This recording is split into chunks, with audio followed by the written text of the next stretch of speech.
It always leads back to me, is kind of the thought process there, I guess. All right, next news story.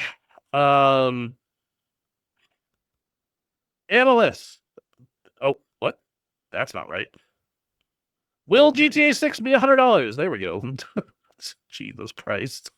You can tell this was put together very hastily. So hey, analyst. By analyst, I mean Michael Pachter thinks GTA 6 will sell for $100. We think the company is planning to sell the game at a previously unheard of price point. Suspect that management can offer consumers an incentive to pay $100 or more per unit by rewarding them with a large amount of in-game currency to be spent in GTA Online. There is precedent for integrating online experiences with a premium game, uh, as Activision did with both Call of Duty Warzone and Call of Duty Mobile.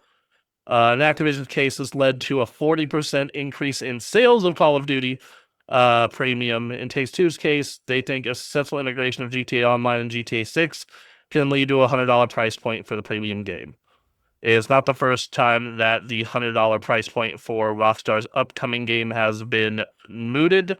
Previously suggested that other developers and publishers are hoping that GTA 6 will be priced between $80 and $100 in a move which would allow more companies to raise their software prices too.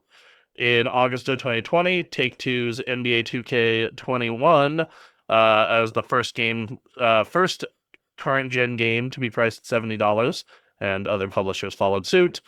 And last month, it was said GTA 5, which reached 1 billion in retail sales faster than any entertainment release in history, has now shipped over 210 million copies. So yeah. The thing is I actually don't think it's that crazy. I think that, like, you look at the publishers and where they're coming from in this, and it's to make as much money as humanly possible. And GTA 6 is a game that I think if you were to sell it for $150, it would still sell well. Like that's how huge GTA 6 is like, if you know, it legitimately could sell for $150 and would probably do fine.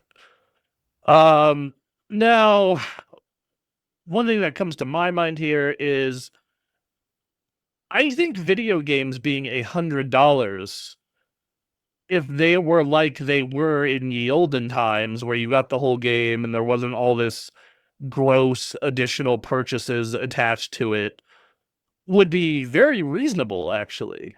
I think that, like, if it was, if I booted up a game and it wasn't, here's microtransactions out the ass in our online mode with 1,000,000 currencies, and we're going to try and go into your wallet a bajillion times, I think $100 would be a fair price point. But that is not the reality of the situation.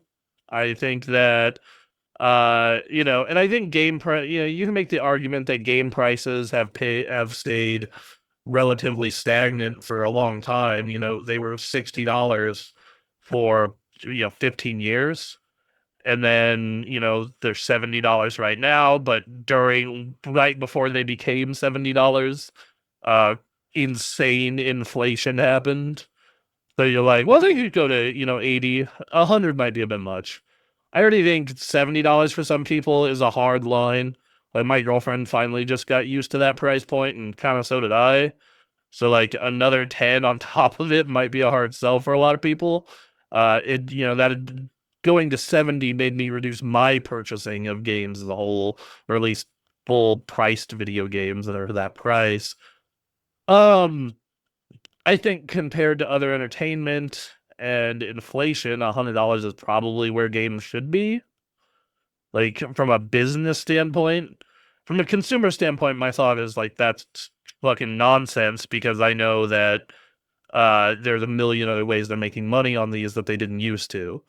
I think that's another thing that's really hard to compare right now to back then versus now, is a lot of people go, in the people who argue for the price increase, You have in the argument for the price increase, you have people being like, well, games have been $50 to $70 since the 90s because cartridge games were that much. I'm like, yeah, but back then, games were also one-off products. They didn't have microtransactions or premium editions or a little bunch of extra tchotchkes and bullshit with it. They didn't have DLC that came down the line. They didn't have another thing they also didn't have was that or they did have is to have to worry about shipping a boxed product. You think back to that Capcom story we did a couple months back where, almost 90% of Capcom sales are due to digital copies, right? Like it's digital, all digital, everything's digital. So what that translates to is less cost for the publisher because they're not printing discs, printing cases, printing. Well, we don't really get manuals anymore. We get a little tiny sheet of paper that's a warning, but they're not printing a bunch of stuff, making a bunch of cases, printing a bunch of discs, packaging that shit, shipping it across the country. That's not a thing anymore. They put it up on Sony server, Nintendo server, Microsoft server, or Valve server, and say, "Okay, here you go." Um, so those are all factors in the, you know, for that. But there's always the argument that games are insanely expensive. There's been that story that GTA 6 is a $2 billion video game, right? Like that's one thing to consider or at least that's what it has been allotted. It is a $2 billion with a B fucking video game. That probably is including its marketing campaign and other stuff, but that is 4 times the price of the next big AAA guy, not like a Ponzi scheme that is Star Citizen, but like a continual development game like Genshin for a single product that's going to come out once that is 4 times the budget of the next guy. That's nuts. But when you look at how many copies GTA 5 sold and how long it was supported and how much money it made over the course of those 13 or 12 years, yeah, $2 billion is probably lowball what they should spend on that goddamn game. So yeah, I don't know. Personally, I don't think other publishers can get away with it though. I think that other publishers can't get away with that price point. I think most other publishers can't get away with $80, if I'm being honest.